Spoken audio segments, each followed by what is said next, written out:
gue harus nasionalis, gue pakai semua yang lokal, gak ada mau ada serapan dari luar sama sekali. Menurut gue terlalu bodoh juga dengan nutup kepala kita, nggak boleh masukin yang lain, yang benar itu yang sekarang ada gitu ya. Nggak.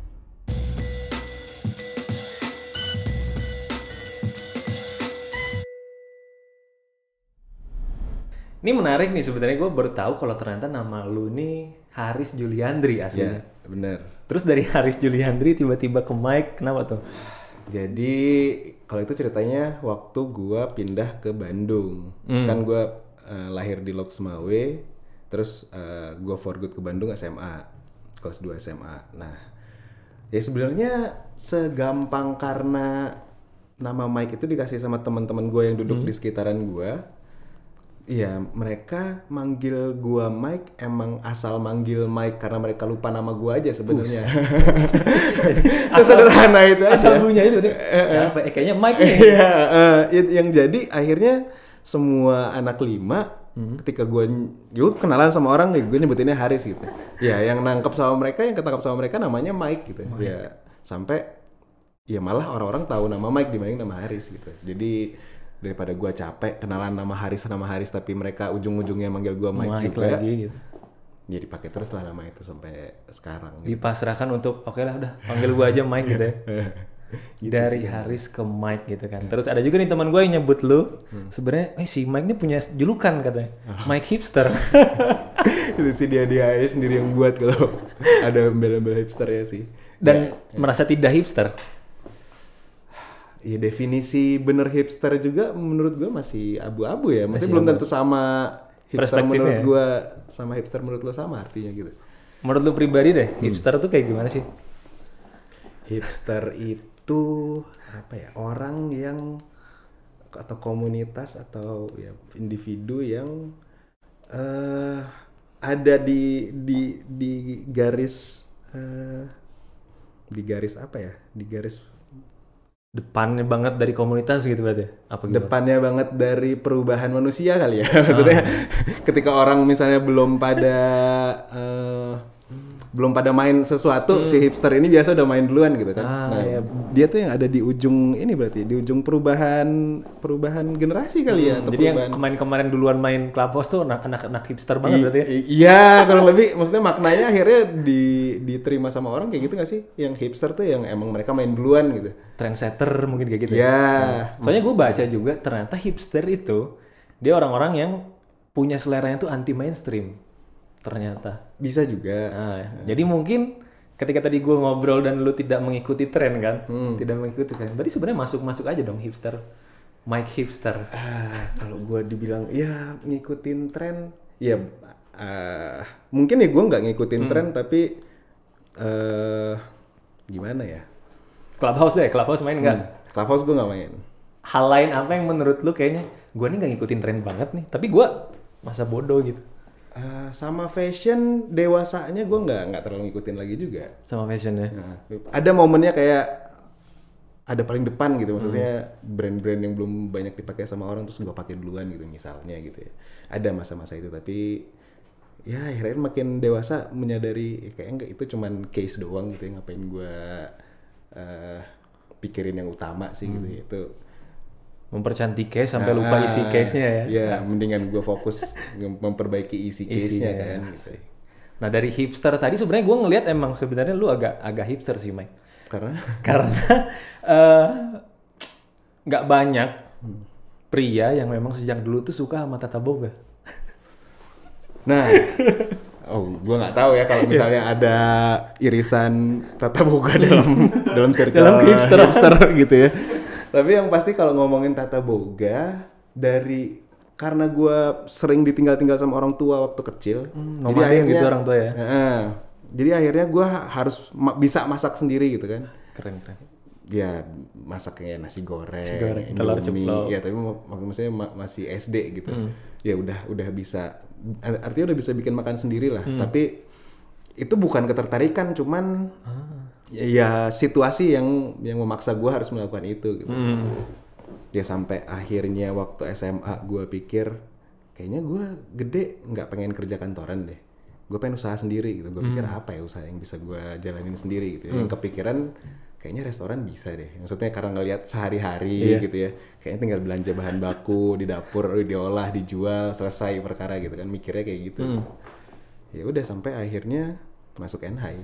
Dari SMA udah mikir ke sono. Udah mikir kayak gue nggak mau kerja kantoran sampai akhirnya milih NHI dan udah mikir kayak aduh kayaknya lebih gampang beli makanan sendiri, belanja sendiri gitu. Iya, ada pikiran itunya. Tapi dulu awalnya karena belum ngerti, waktu SMA mikirnya, oh kalau mau bisnis mungkin kuliahnya harus manajemen ya gitu. Ya gue daftar tuh 2 kali manajemen, nggak keterima dua-duanya gitu. Oh sempat jadi emang manajemen dulu? Karena gue pikir mau berbisnis, jalurnya lewat manajemen. Ya, karena nggak ada informasi apa-apa gitu ya. Tapi ya mungkin emang udah takdirnya gue nggak dimasukin ke si manajemen dalam itu. Dalam 2 tahun tadi ya? Ya akhirnya gue masuk NHI. Di tahun ketiga? Di tahun kedua. Oh jadi memang setahun gue kosong. Gue main band, ya? Sempet main band apalah. Maksudnya, tapi ya, sama kayak gue juga gitu. Oh lu gue gapir terus main band juga. Ya gitu kan maksudnya ambisi anak SMA aja kayaknya maksudnya main musik gitu kan apa segala. Sempet kepikiran nggak? Ntar gue kuliah sambil manggung gitu. Waktu zamannya gue kepikiran kayak gitu ya justru mikirnya kenapa 1 tahun itu mau postpone atau nggak kuliah dulu karena mungkin bisa ya cari duit buat musik gitu. Cobain aja dulu deh mumpung nggak kuliah. Gitu. Main apa? Kalau dari kecil gue main drum kalau alat musiknya. Tapi pas waktu ngeband udah lulus SMA itu jadi vokalis gue. Asik. Dari percussion jadi vokalisnya ya. Nanti kita mungkin bakal denger nih suara merdunya. Kagak kali. Dari anak hipster yang sendiri. Nah, tadi menarik tuh ketika udah mikir buat masuk ke dunia di luar kantor lah ya. Berarti kan di luar kantor terus mikir oke, kayaknya gue masuk manajemen. Belum kepikiran masuk ke NHI belum. Kitchen gitu belum ya? Awalnya belum. Sempat akhirnya ini kayaknya kitchen nih bukan ini jalan gue, bukan di manajemen tapi di kitchen. Tapi di SMA tuh ada pikiran kayak ya itu yang tadi gue ceritain, mungkin bisa kali ya kalau gue bisnis tuh bikin tempat makan gitu. Karena ya source-nya ada, bahan baku gitu ya, ngolahnya tinggal belajar gitu ya, tinggal cari tempat jualan aja gitu. Maksudnya di pikiran orang ya anak muda mungkin itu yang paling masuk akal kayak gitu kali ya. Karena ya jalurnya kita tahu cuman itu gitu. Ya ya udah, tapi ternyata manajemen juga sebenarnya bukan jalur yang tepat gitu ya. Ya waktu masuk NHI awalnya kayak kesiksa sih kayak ini gue belajar tapi kayak jadi kuli juga ya gitu. Apa yang bikin ngerasa kayak titik ini gue sebenarnya disiksa nih, bukan dapat apa yang gue mau. Iya, dari mulai pertama kita masuk dapur tuh yang diajarin bebersih. Gimana ngebersihin dapur dulu. Iya. Jadi ketika masuk bukan masak dulu, tapi gimana caranya ngebersihin dapur dulu. Ya itu udah jelas ya, lu ngepel, lu ngelap, lu nyikat. Ya kesiksa kan nih gue belajar. Maksudnya bayar mahal-mahal tapi disuruh kayak gini ya. Maksudnya awalnya ada penolakan gitu kali ya awalnya rasanya. Tapi setelah dia jalani ya emang lama-lama ngerti ya, emang harus dari situ sih belajarnya. Mike pada waktu itu udah langsung ngerasa kayak enggak, ini emang gue harus jalanin. Enggak. Mike lu harus tahan gitu. Enggak. Mungkin kalau ditanya gue nyelesain kuliah karena menurut gue itu satu-satunya cara gue bisa ngebuat orang tua gue bangga gitu ya. Iya. Maksudnya salah satu cara berbakti sama orang tua dengan menyelesaikan sekolahnya. Kalau ditanya gue nih menikmati apa enggak nyelesainnya, enggak sih. Ya terpaksa aja gue telan aja tiap hari. Maksudnya nggak nyaman gitu. Iya. Tapi ya emang jalan hidupnya ngebawa ke sana, akhirnya ya semua pelajaran yang gue lewatin itu ya kepake sih. Terus gimana? Dapet stigma nggak tuh? Anjir, cowok kok masak gitu. Itu kan kayaknya di orang-orang kita kan masih udah masak bagian cewek gitu kan. Stigma itu yang pasti nggak ada di dunia di kampus gue, karena mungkin 10% jumlah ceweknya. Khususnya justru lebih banyak cowok ya? Khususnya ya lebih banyak cowok karena emang di kitchen tuh ya pekerjaan berat ya. Lo harus bisa fokus, lo harus bisa masak, lo harus bisa nyalain semua sense lo di satu waktu gitu. Nerima orderan, prepare apa, nyiapin apa segala macam, ngangkat berat. Multitasking banget gitu. Multitasking banget gitu. Ya menurut gue bukan maksudnya mau bilang cewek itu nggak mampu, tapi emang berat banget di dalam dapur tuh gitu. Jadi emang sebenarnya nggak berdasarkan gender cewek harus masak doang, terus urusan yang lain baru boleh cowok gitu, enggak ya? Enggak sih, emang dapur tugasnya berat aja sih menurut gue. Tapi dari keluarga gimana tuh? Maksudnya ada didikan nggak keluarga kayak enggak masak tuh? Jadi kayak udah dididik sama keluarga untuk kayak bapak juga nih dulu masak. Karena gue gitu, gue kan ada darah Padang kan. Bapak gue kalau emang masak-masak yang urusannya lebih ke apa ya, rempah-rempah apa segala macam, dia lebih ahlinya gitu ketimbang ibu gue. Lu gimana dulu? Nah kalau cerita dari bokap, nah kalau dulu waktu nyokap sama bokap gue nikah, yang awal ngajarin masak tuh bokap gue, ngajarin ke nyokap gue. Tapi gue bisa masak itu karena gue ngelihat nyokap gue, maksudnya dikasih tahu, ini motong bawang putih gini, campurin bikin nasi goreng kayak gimana gitu. Ya berdasarkan yang ngelihat aja, tapi nyokap atau bokap gue nggak pernah sama sekali kayak ini masak ini harus kayak gini gitu, nggak pernah sih. Enggak ya. Tapi kan tadi disebut di lingkungan kampus ya pasti nggak mungkin stigmain tadi kayak tadi. Nggak, tapi kalau di luar nggak pernah tuh dapat. Mungkin di masanya ada kali ya, maksudnya beberapa orang yang kayak mikirnya gitu ya, maksudnya ini kan cewek apa segala macam, dan emang belum terlalu populer aja nih dunia kitchen gitu ya. Kalau Gordon Ramsay belum keluar gitu kan. Iya. Ya ada sih mungkin beberapa kali orang yang ya dengar orang yang punya stigma gitu, tapi enggak gue pikirin juga sih. Terus sampai akhirnya nih sekarang, kalau teman-teman lihat tuh di belakang mic, ada apa ya? The Gourmet Burger Club. Sampai akhirnya bisa buat itu gimana? Panjang tuh berarti. Dari titik gue kuliah sampai itu sih panjang. Tapi intinya sih gini, kalau cerita singkatnya, akhirnya gue fokus untuk jadi konsultan restoran gitu. Awalnya sebelum kesini ya? Sebelum si burger ini ada gitu.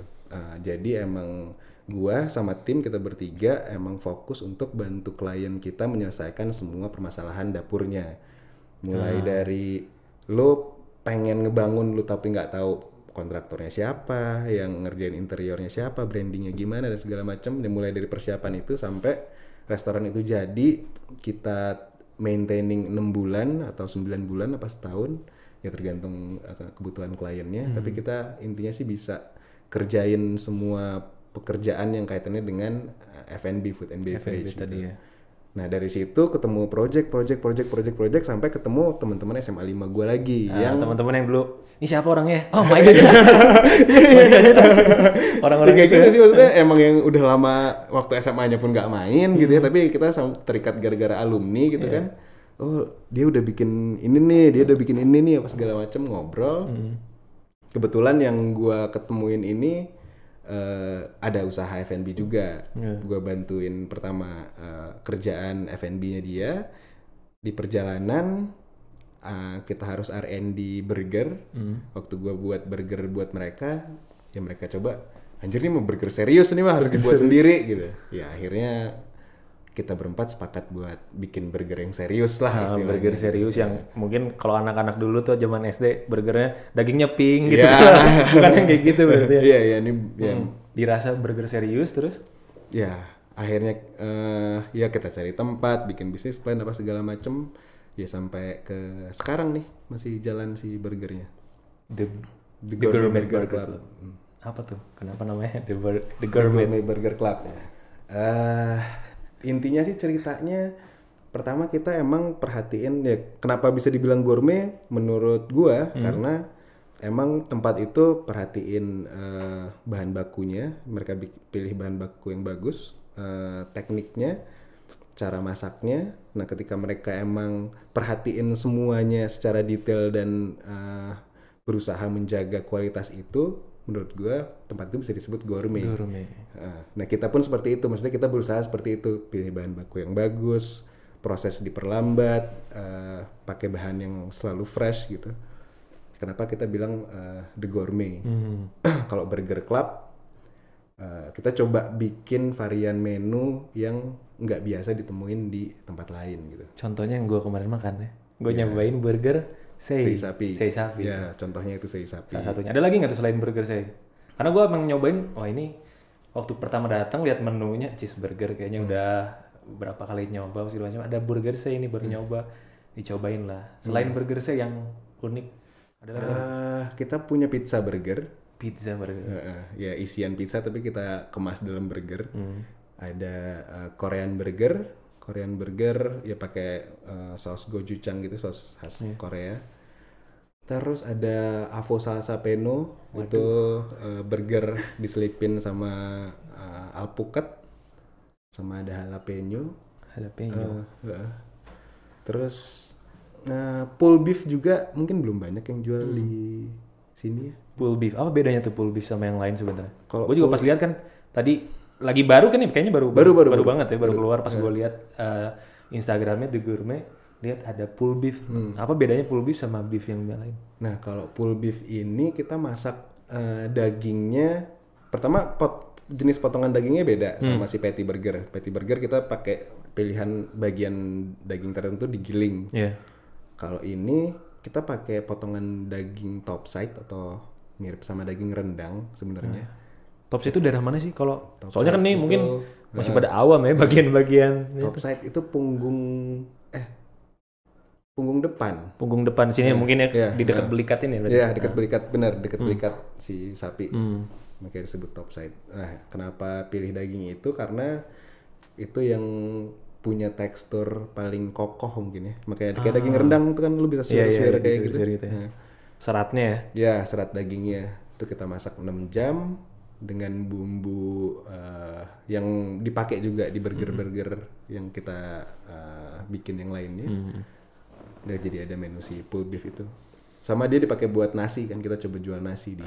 Ada rice bowl-nya ya. Nah, ada rice bowl sekarang. Sempat disaranin untuk sebenarnya rice bowl-nya aja cobain gitu kan, tapi udah keburu beli si burgernya. Berarti kalau dilihat dari sini, lu bukan ngikutin, nggak tahu ya, emang waktu itu lagi naik-naiknya nggak sih burger gitu kan? Ngomongin tren. Jadi kayak, wah kalau ngikutin tren berarti ini mungkin salah satu tren yang diikuti, walaupun tadi tren-tren banyak tren-tren yang nggak diikutin sama Mike. Bener.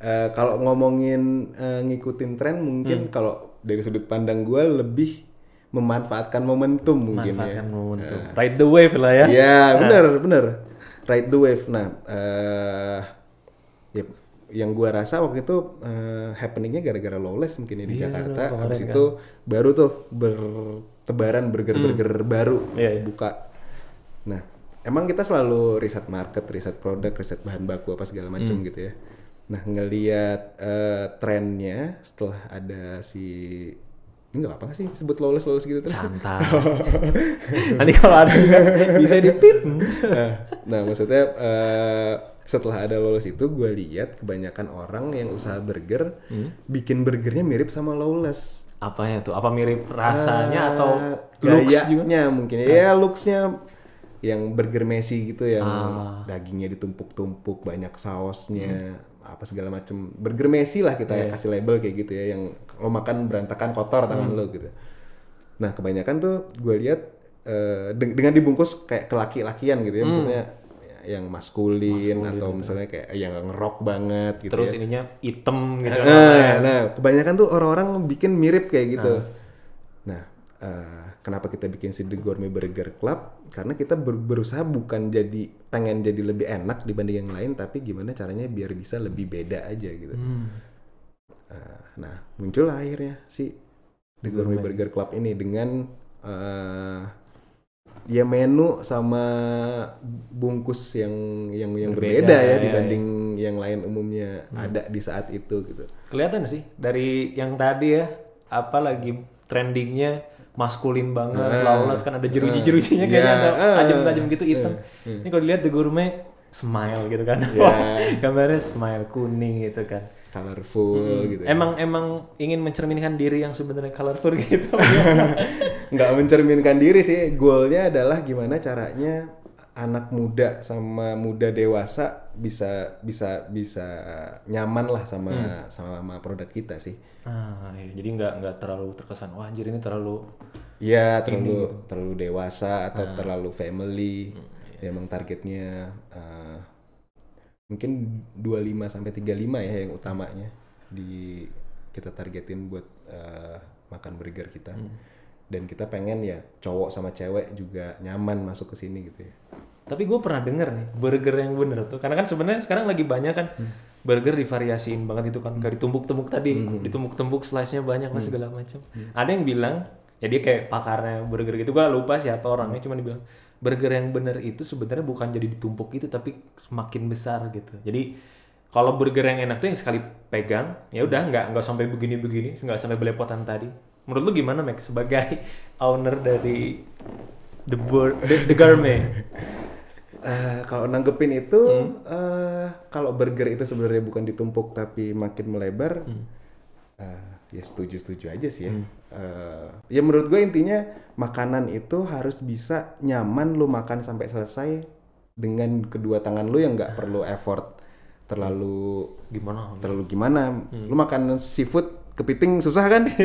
Ada kepitingnya harus lu belek, harus lu apa, maksudnya itu effort gitu kan. Kenyang kagak berotot. Jari lu berotot. Nah, ya gua pikir maksudnya yang ya gimana caranya bikin produk yang nyaman sama anatomi tubuh manusianya sendiri, besar mulutnya gitu ya. Ya lu bikin burger segini gimana mau masukin mulutnya sih gitu. Segini lu sama kepala lu juga gedean makanannya gitu kan, maksudnya kurang masuk akal gitu ya. Ya intinya gimana caranya bikin potongannya, rasanya, cara makannya ya pas sama anatomi manusianya aja sih. Yang bener menurut gua ya. Terus dari sekian banyak makanan nih, kenapa burger? Kenapa burger? Dari sekian banyak nih, apalagi Nusantara lah ya, banyak kayak panganan-panganan lain yang ya apalagi anak Shanghai kayaknya udah nyobain dan bikin juga. Tapi kenapa jatuh hatinya di burger? Nah ini yang perlu gue ceritain, gue bikin produk selalu bukan produk yang menurut gue enak, tapi produk yang diperluin sama orang, yang orang pikir enak, yang orang pengenkan sekarang.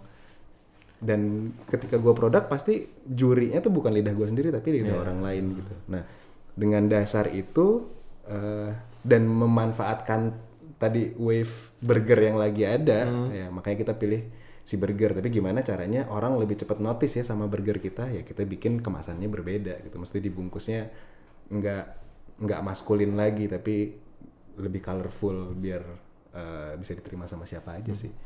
Lu dengerin Efek Rumah Kaca nggak? Gue dengerin, tapi ngikutin banget nggak. Nah, ada yang tahu ininya, judul lagunya yang Pasar Bisa Diciptakan. Pasar Bisa Diciptakan. Kayaknya pernah dengar. Nah berarti lu ada di posisi yang ngelihat pasar, baru lu ciptain yang sesuai pasar, bukan lu nyiptain pasar. Karena kan di judul lagu itu tuh Efek Rumah Kaca percaya kalau sebenarnya pasar bisa diciptakan sesuai selera kita. Nah sedangkan lu tadi mungkin terbalik ya. Bukan berdasarkan selera lu terus lu ngikutin bukan berdasarkan lu seleranya apa dan akhirnya menciptakan sebuah pasar, tapi lu lihat pasar dulu ya berarti. Setuju. Kalau ngomongin burger ya kayak gitu. Gue lihat pasar dulu, mereka butuhinnya apa, mereka sukanya apa, gue coba bikin produk yang fit in sama kebutuhan mereka sih. Berarti secara nggak langsung lu ngerasa selera orang Indonesia memang ke arah burger-burger gitu kan? Ke arah western berarti ya, ini makan western kan ya? Ya, makanan western. Tapi tetap sih balik lagi kalau pengamatan gua, orang Indonesia tetap ujung-ujungnya balik lagi ke makanan yang comfort buat mereka. Ya makanan yang comfort, ya makanan warteg gitu yang biasanya lu lihat ada di warteg tuh, telur dadar lah, tumis apalah gitu. Ya itu makanan yang comfort. Tapi nah itu karena digital ini, karena orang itu ingin diakui, ingin terlihat gimana-gimana gitu ya. Kebutuhan akan tren ini tuh ada rupiahnya gitu. Ya kalau dibilang gue memanfaatkan tren, ya gue memanfaatkan tren gitu. Tapi kalau balik lagi tadi ditanya apakah gue personal orang yang sengaja ngikutin tren apapun gue ikutin, menurut gue enggak juga sih. Cuma di kasus burger ini ya? Iya. Salah satunya. Mungkin apapun yang bisa gue kerjain, kalau misalnya gue lihat peluangnya ada, sikat aja gitu. Walaupun itu sangat dekat sama tren ya. Ya kenapa enggak? Ngomongin tren nih berarti ya. Kemarin tuh lagi rame juga sih Mike tentang local pride kan, komen lagi ramai banget kan. Lu cintai dong local brand. Ngapain lu beli sepatu luar gini nggak nasionalis banget gitu. Kalau dibalikin ke lu kayak gitu, ada yang bilang, lu kenapa sih bikinnya burger masakan luar, nggak nasionalis banget. Itu lu bakal jawab kayak gimana? Kalau dibilang gue bikin burger karena nggak nasionalis, gue bikin burger sei sapi tapi ya. Maksudnya pembelaannya nggak ada ya maksudnya. Ya balik lagi sih, adanya burger ini tuh bukan karena gue punya misi nasionalis untuk mengembangkan daerah gue atau bikin lokal lebih baik lagi. Mungkin ada irisan kesananya di gimana caranya kita bisa edukasi market kita untuk mengerti makna gourmet sendiri. Makanya mereka mudah-mudahan bisa jadi membedakan ya. Ini kita konsisten untuk jaga bahan baku yang baik dan fresh, dan kita kasih label gourmet. Mudah-mudahan market kita ngerti, oh gourmet itu ternyata kayak gini ya gitu. Ya emang bahan fresh, bahan bagus berkualitas itu menghasilkan rasa yang lebih baik juga gitu. Jadi tadi kalau masalah nasionalis sebenarnya nasionalis jadinya apa di mata Mike nih? Apakah memang harus kayak orang yang dari ujung rambut sampai ujung kaki memakai lokal brand, terus makannya nggak ada anjir ini burger gue nggak suka nih, sorry gue nasionalis, orangnya nolak yang kayak gini. Apakah seperti itu atau bahkan punya definisi khusus tentang nasionalis? Definisi khusus tentang nasionalis yang pasti menurut gue nggak harus kayak gitu ya. Nggak harus kayak gitu ya. Gue harus nasionalis, gue pakai semua yang lokal, gak ada mau ada serapan dari luar sama sekali. Menurut gue terlalu bodoh juga dengan nutup kepala kita, nggak boleh masukin yang lain, yang benar itu yang sekarang ada gitu ya, nggak terlalu benar juga. Kalau dibilang makna nasionalis ya cukup dengan kita bisa berbuat hal baik sama lingkungan kita sekarang dan berdampak sekecil atau sebesar apapun. Itu kegiatan yang nasionalis sih menurut gue, udah sangat nasionalis ya. Sesederhana apapun gitu, lu buka warung terus ada yang kerja jagain warung dan lu bisa ngasih edukasi dia tentang manajemen kecil misalnya, gimana ngatur uang, gimana ngejual barang segala macem, ya lu udah jadi nasionalis dengan bantu orang lain lebih baik gitu. Dampaknya berarti ya. Bukan seberapa besar dan apa yang lu pakai, karena ya mungkin tadi baik lagi walaupun ya tadi dengan definisi tersebut walaupun lu menggunakan makanan dari luar tapi kan tadi memberdayakan orang dalam juga, terus membuat tadi definisi ada orang yang tadinya nggak ngerti tentang dunia F&B lu bikin mengerti gitu. Itu berarti ya sisi nasionalis lu. Buat gue ya dalam setiap hal yang gue lakukan ya gue berusaha kasih dampak sekecil atau sebesar mungkin ya melalui ya edukasi yang mungkin bukan edukasi formal juga ya, tapi berusaha secara nggak langsung lah ya. Secara nggak langsung. Dulu lu tipe orang yang gimana sih? Apakah tadi bicara nasionalis nih? Ketika lu di SMA atau SMP gitu lagi Indonesia Raya lagu putar, ikut merinding gitu nggak? Ikut merinding mungkin kontribusi gua. Kalau nasionalisnya diukur dalam upacara, gue sering ikut jadi ininya tim pengibar benderanya kayaknya. Ternyata benar-benar anak hipster nih. Ya maksudnya karena gue suka berbaris-barisnya gitu. Nah maksudnya dulu tuh ya kenapa jadi ikut apa gitu. Jadi anak Paskibra nih ternyata. Di Aceh iya sih. Sampai ke Bandung masih nggak? Bandung nggak. Karena udah dipanggil Mike, anjir nih barat. Gak bisa gue. Branding gue udah Mike. Waktu nyampe Bandung gue malah nggak ikut ekskul apa-apa. Ya gue ikut ekskul olahraga sih, beberapa cabang gue, maksudnya jadi perwakilan sekolah gitu. Tapi kalau aktif banget di sekolah SMA 5 sih gue enggak sih, lebih baik main sih mungkin. Sama main band aktif main band.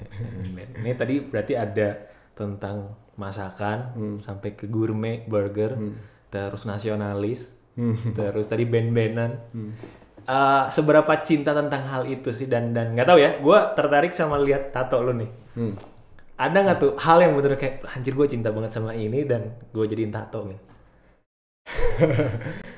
Aduh, gue ngelihat tato pertama sebagai ya karya seni pasti. Karya seni.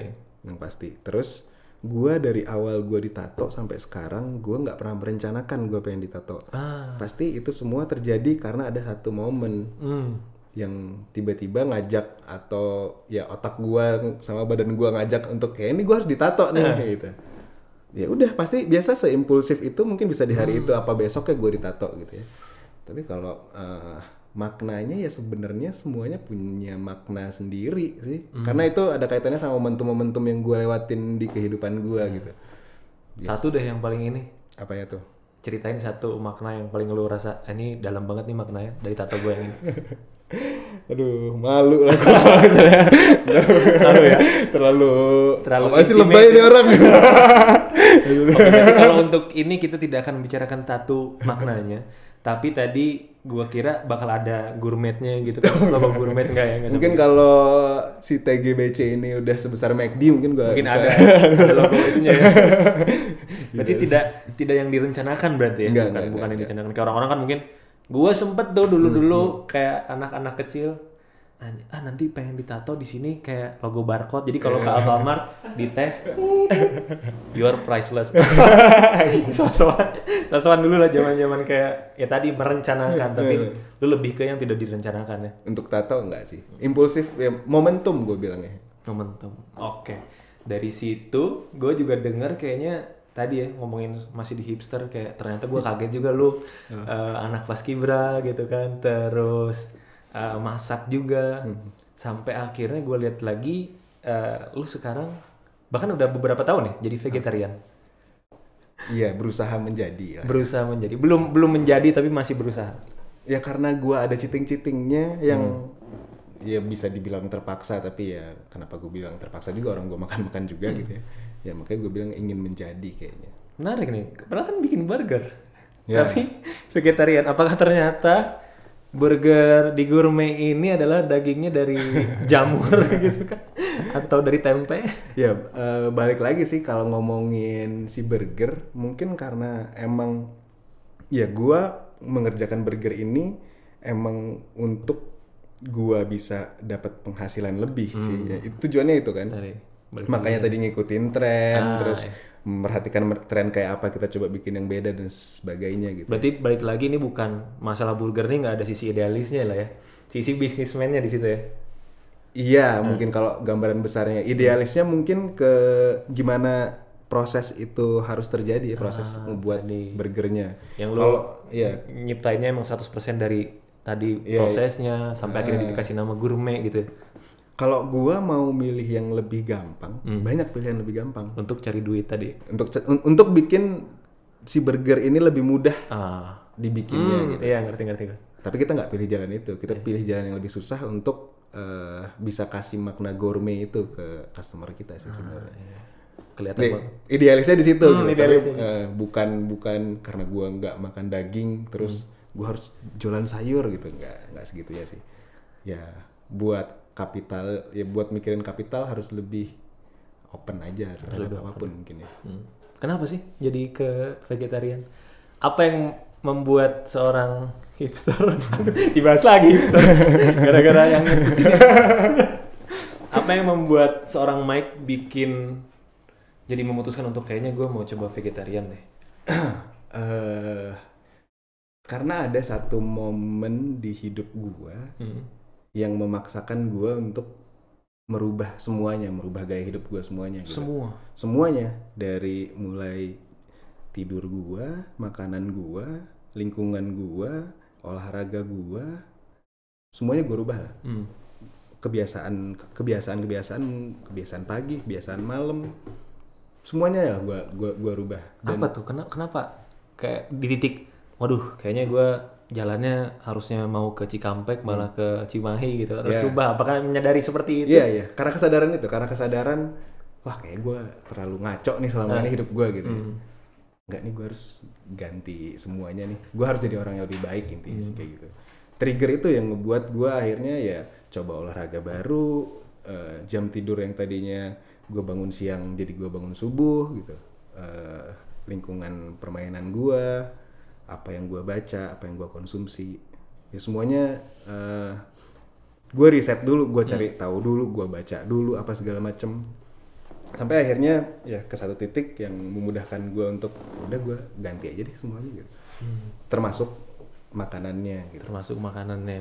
Dari mungkin tadi pola hidup yang lu rasa udah, aduh ini udah beda nih dari yang lu harapkan atau lu tuju apa? ya mungkin dulunya sebelumnya nggak pernah merencanakan gaya hidup tuh harus kayak gimana. Ngalir aja gue lakuin aja apa yang gue mau gitu. Tapi disadarkan di satu titik gitu. Iya, disadarkan di satu titik, dan menurut gue yang paling baik buat badan gue ngomongin makanan sih vegetarian gitu. Kalau boleh diceritain, tapi kalau enggak kita skip aja. Titik yang kayak gimana sih, maksudnya waktu itu pas nyadarnya pas di titik mana gitu? Waduh, ini harus balik arah nih gitu. Intinya berhubungan dengan ada masalah yang hubungannya dengan diri gue sendiri, dengan keluarga gue, dan sama pekerjaan gue gitu. Masalah itu terjadi di satu waktu. Langsung semua tiga-tiganya. Gue karena masalah itu ada ngebuat gue sadar, kayaknya gue salah deh milih jalan selama ini gitu. Ya dari titik itu yang ngebuat gue ya shifting aja langsung. Salah satunya dengan pola makan ya. Ya akhirnya gue cari tahu kan gimana sih jadi orang lebih baik tuh gitu. Ya udah baru muncul oh ya orang manusia itu harus istirahat cukup, exercise itu penting, makanan itu yang 80% mempengaruhi ya pikiran lu, keseharian lu, sikap lu dan segala macam itu makanan juga gitu. Ya dari situ gue cari tahu segala macamnya dan gue coba langsung untuk rubah, dan ternyata gue sangat-sangat nyaman setelah merubahnya.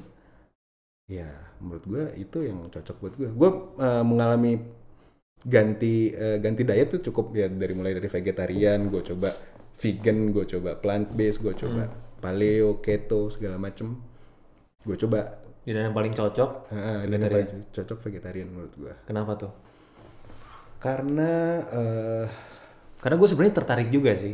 Karena gue emang agak sensitif sama makanan yang ketika berminyak dikit langsung gitu kan. Terus ketika memang terlalu banyak asin, terlalu banyak gula, gue langsung rasa gitu. Jadi kayak sempet pengen juga nyobain gitu. Jadi nanti mungkin bisa kasih tahu tuh gimana awal mulanya dan kenapa ke vegetarian. Maksudnya kenapa akhirnya dari nyobain tadi banyak keto segala macam, vegan juga sempat. Terus akhirnya milih sih vegetarian. Intinya sih kalau misalnya ngomong kenapa gue pilihnya vegetarian, mudahnya gini ya gambarinnya. Ketika kita ingin umur kita lebih panjang, artinya kita harus merawat diri kita. Diri kita tuh ada struktur, ada rangka, ada otot, ada organ dan sebagainya macamnya gitu. Nah, dan semuanya tuh bekerja seperti mesin. Ya nggak sih? Makan sesuatu dipompa dari jantung gitu. Dipompa jantung, lambung bekerja, ginjal bekerja, usus bekerja. Mereka kerja aja kayak mesin. Ini kita masukin bahan produksi, ya misalnya dikonsumsi sama badan, bekerja lah gitu ya. Nah, artinya kalau kita bisa atur cara bekerja mesin kita, mungkin kita bisa hidup lebih efisien. Nah, kenapa gue pilih sayur? Karena dari yang gue baca, dari yang gue rasakan sendiri, intinya sih hewan yang dimasak ada di tubuh lu 3 hari. Hewan mentah ada di tubuh lu 2 hari. Maksudnya hewan yang dimasak ada 3 hari? Lu konsumsi ini sekarang dia 3 hari tuh ke prosesnya gitu. Sampai keluar semua. Kalau pencernaan lu bagus. Kalau enggak bisa lebih. Nah intinya sih hewan itu hewan matang 3 hari, hewan mentah 2 hari, sayur matang itu 1 hari, sayur mentah 12 jam, buah 3-4 jam ada di tubuh lu. Nah ketika gue cuman pilih bahan makanan yang dicernanya lebih cepat, artinya pencernaan gue lebih sedikit kerjanya. Ya, insya Allah gue punya umur lebih panjang. Mudahnya sih gue mikirnya kayak gitu sih. Mungkin kalau dianalogiin kayak lu punya motor 2, yang satu suka diservis dan tahu masuk olinya kayak gimana gitu ya, 3 bulan sekali ganti oli, sama yang satu yang emang lu nggak urus, olinya juga lu nggak tahu, udah sampai hitam banget nggak ada diurus, kayak gitu mungkin ya. Kurang lebih kayak gitu ya. Mungkin si yang nggak diurus ini ya umurnya lebih pendek kan, mungkin 10 tahun udah kagak bisa maju lagi gitu. Yang diurus ya mungkin bisa jadi 20 tahun apa 40 tahun gitu. Ya analogi singkatnya gitu aja sih gua. Dan gara-gara itu juga lu sekarang aktif bersepeda ya? Ya aktif bersepeda karena emang dari kecil udah minat olahraga aja sih gitu. Bersepeda, ngikutin tren apa enggaknya. Balik lagi ke hipster. Tapi sebelum balik lagi ke hipster, karena Kayaknya kita akan berjumpa di lain waktu kalau ngobrol lagi lebih panjang. Terakhir deh, pertanyaan dari gue buat lu. Tanpa lu tahu nama gue Amar, ibaratkan lu anak SMA 5 yang gue dari Aceh tiba-tiba datang. Lu mau manggil nama gue siapa? Tapi di luar Amar dan Mike. Gak tahu nama. Gitu. Maksudnya nih situasi aslinya kalau itu beneran terjadi gue bakal manggil lo siapa gitu. Kalau lu ada di posisi temen lu yang iseng kayak nih, Oh, kayak misalnya gue mic-nya gue, maksudnya gue kasih nama mic-nya lo gitu. Tapi siapa gitu? Kayak gue mungkin kan ada di posisi temen lu, wah ini mukanya nih kayak Mike yang gue pernah temuin di Belanda, Mike gitu. Kalau lu ngeliat gue, manggilnya siapa? Mungkin karena tadi lo mention Aceh juga, gue panggil Tengku kali ya. Oke, sampai jumpa lagi teman-teman. Terima kasih Sobat Bumi. Nanti kita bakal ngobrol lebih lengkap lagi sama Mike di lain kesempatan. Terima kasih, gue Tengku. Sampai jumpa. Buat Sobat Bumi yang penasaran sama The Gourmet yang beneran 100% dari cari bahannya ya, diolahnya. Ini yang Cowboys, kita cicipin dulu bagaimana. Kertasnya Om. Enggak kena. Enggak kok. Aman. Aman. Kertas aman. Apa yang paling pertama muncul di kepala lo waktu makan ini? Gue langsung mikirin ini daging bagian mana. Karena kayaknya teksturnya nggak kayak daging-daging yang biasanya burger lain gue makan.